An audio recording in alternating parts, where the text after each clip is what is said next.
Ngayon naman, bumalik tayo sa other types of noun. Naging malinaw naman sa atin yung singular and plural. At kapag hindi man naging malinaw sa inyo yung mass noun and count noun, dahil hindi nyo naman napag-aralan, hindi natin una napag-aralan yung singular and plural, balikan nyo lang din yung lessons na yun. Okay? So, dito na tayo sa lesson number 20. Ang pag-aaral naman natin yung tinatawag natin na collective noun. Pag sinabi natin na collective noun, ito yung nakakollect sila.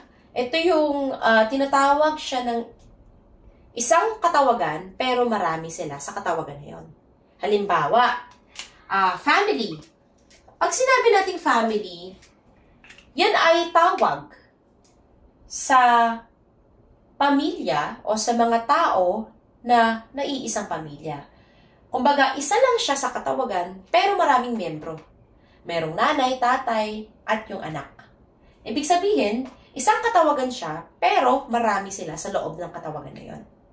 Okay? Ulitin natin. Collective noun, ito yung isang katawagan, pero marami sila. Ano pa? Class.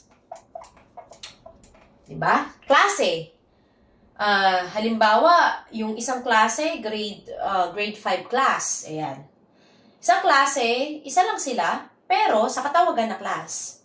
Pero, compose sila ng how many members? 24, 20, or more than that. Okay? Ano pa? Group. Kaya meron tayong group A. Sabi natin group A, isang katawagan lang sila, pero 4 sila doon. Okay? Ano pa? Team. Team 1. Ayan. Isang katawagan, isang team sila, pero may mga membro siya. Higit siya sa isa yung membro niya. Okay? So, yan ang collective noun. Yan. Ngayon, paano kapag families po? Collective noun pa rin po ba to?